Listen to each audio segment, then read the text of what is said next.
வெங்காய தொக்கு ரெடி ஆயிடுச்சு. செஞ்சு பாருங்கள். ஸ்பூனில் எடுத்தோம்னாலும் பாருங்கள் இப்படி ஒட்டாமல் வருது பாருங்கள். டேஸ்ட்டு வந்து ரொம்ப நல்லாயிருக்கும். இட்லி, தோசை, சப்பாத்தி, பூரி நம்ம எல்லாத்துக்குமே வச்சு சாப்பிடலாம். Hello friends, welcome to Sashtiya kitchen. இன்றைக்கி நம்ம கிச்சனில் வெங்காய தொக்கு எப்படி செய்யலாங்கிறத பார்க்கலாம்.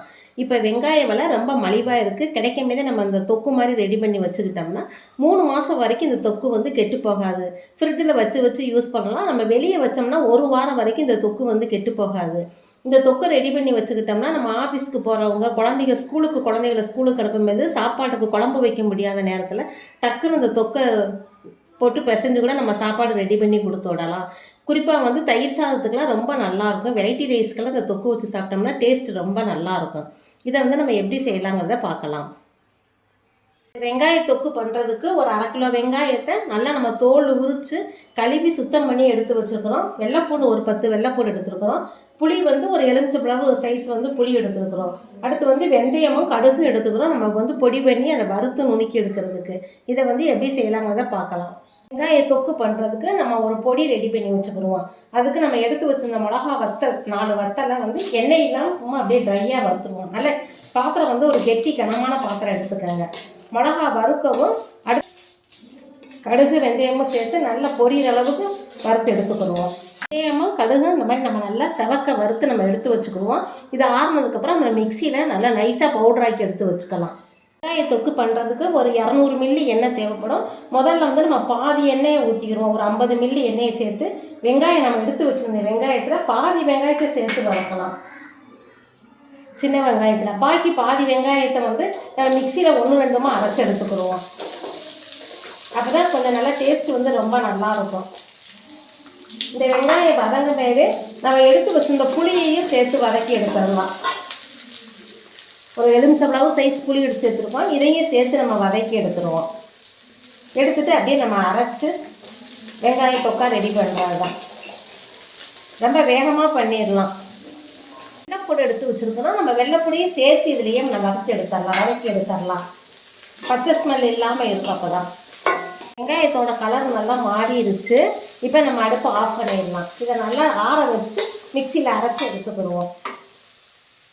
இப்போ நம்ம கடாய் வச்சுருக்கோம். அதே கடாயில் வந்து செக்கு நல்லெண்ணெய் தான் சேர்த்துருக்கோம். நல்லெண்ணெய் ஊற்றி செய்யும் போது இந்த தொக்கு வந்து டேஸ்ட் ரொம்ப நல்லாயிருக்கும். இப்போ ஒரு 50 மில்லி எண்ணெய் சேர்த்துக்கிடுவோம்.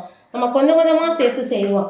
இந்த எண்ணெய் நல்லா சூடான உடனே நம்ம கடுகு 1 ஸ்பூனு, சீரகம் 1 ஸ்பூன் சேர்த்து நல்லா வெடிய விட்டுருவோம். நல்லா வெடிய மேதே பெருங்காயம் கொஞ்சம் சேர்த்துக்கிடுவோம். பெருங்காயம் 1 ஸ்பூன் சேர்த்துக்கிடுவோம்.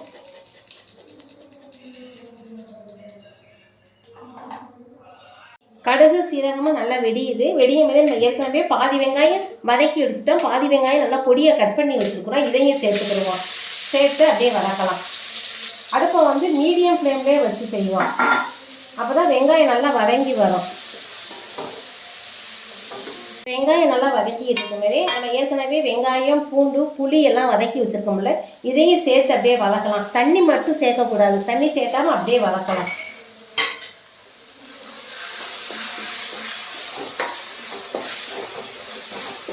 அடுப்பை வந்து நம்ம குறைச்சி வச்சே செய்யலாம்.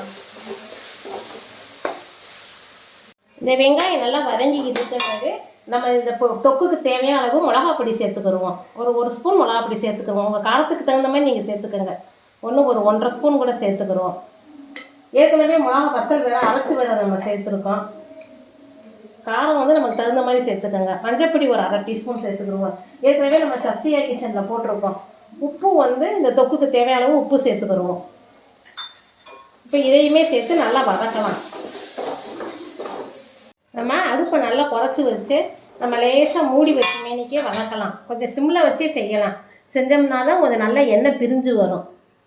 இந்த மாதிரி பாத்திரத்தில் நல்லா ஒட்டாமல் வரும்போது நம்ம ஏற்கனவே வறுத்து நுணுக்கி வச்சுருக்கோம்ல, வெந்தயமும் கடுகும் போட்டு அதை வந்து நம்ம இப்போ சேர்த்துடலாம். சேர்த்து இப்போ கொஞ்சம் எண்ணெய் ஊற்றலாம். எண்ணெய் கொஞ்சம் கொஞ்சமாக சேர்க்கலாம். ஒரு 1/2 கிலோ வெங்காயத்துக்கு எண்ணெய் ஒரு 200 மில்லி எண்ணெய் தேவைப்படும். 200 மில்லி 1/4 லிட்டர் எண்ணெய் கூட தேவைப்படும்.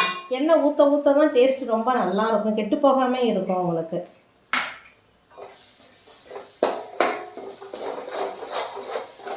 திருப்பி அடுப்பு தட்டை வச்சு நம்ம மூடி வச்சுருவோம். கொஞ்சம் நல்லா சிம்லேயே நல்லா வெந்து வரட்டும். கலர் நல்லா மாறி இங்கே பாருங்கள் நல்லா ஒட்டாமல் வருது பாருங்கள்.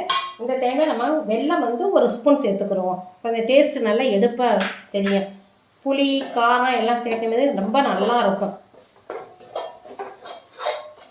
ஒரு 20 நிமிஷம் ஆகும் உங்களுக்கு ரெடி பண்ணுறது. ரெடி பண்ணி வச்சுக்கிட்டோம்னா 3 மாதத்துக்கு வச்சு சாப்பிடலாம் நம்ம. இப்போ ஒரு 5 நிமிஷம் கழித்து நம்ம ஓப்பன் பண்ணி பார்க்கலாம். இங்கே பாருங்கள் நல்லா எண்ணெய் பிரிஞ்சு எப்படி வந்திருக்குன்னு பாருங்கள். நல்லா ஒட்டாமல் டேஸ்ட்டு ரொம்ப நல்லாயிருக்கும். இப்போ நம்ம அடுப்பை ஆஃப் பண்ணிடலாம்.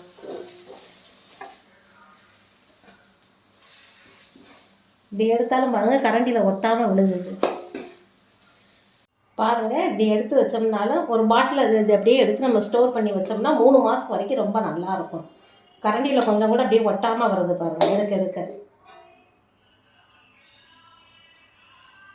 வெங்காய தொக்கு இந்த மாதிரி செஞ்சு எடுத்து வச்சுக்கோங்க. டேஸ்ட்டு ரொம்ப நல்லாயிருக்கும். பாருங்கள் நம்ம எடுத்தோம்னாலுமே பாருங்கள் நல்லா ஒட்டாமல் கொள்ளாமல் எப்படி விழுகுதுன்னு பாருங்கள். கரண்டியில் கொஞ்சம் கூட ஒட்டாது. நம்ம சூடான சாதம் வச்சு இதை போட்டு சாப்பிடலாம். தயிர் சாதத்துக்கெலாம் ரொம்ப டேஸ்ட்டு ரொம்ப நல்லாயிருக்கும். இட்லி தோசை சப்பாத்தி பூரி எல்லாத்துக்குமே செஞ்சு சாப்பிடலாம். சின்ன வெங்காயம் சேர்க்கும் போது உடம்புக்கு ரொம்ப நல்லது. செஞ்சு பாருங்கள். உங்கள் கருத்துக்களை கமெண்ட் பாக்ஸில் தெரியப்படுத்துங்க. உங்களுக்கு இந்த வீடியோ பிடிச்சிருந்ததுன்னா சஸ்ரியா கிச்சனுக்கு லைக் பண்ணுங்கள், ஷேர் பண்ணுங்கள், சப்ஸ்கிரைப் பண்ணுங்கள். Okay, by.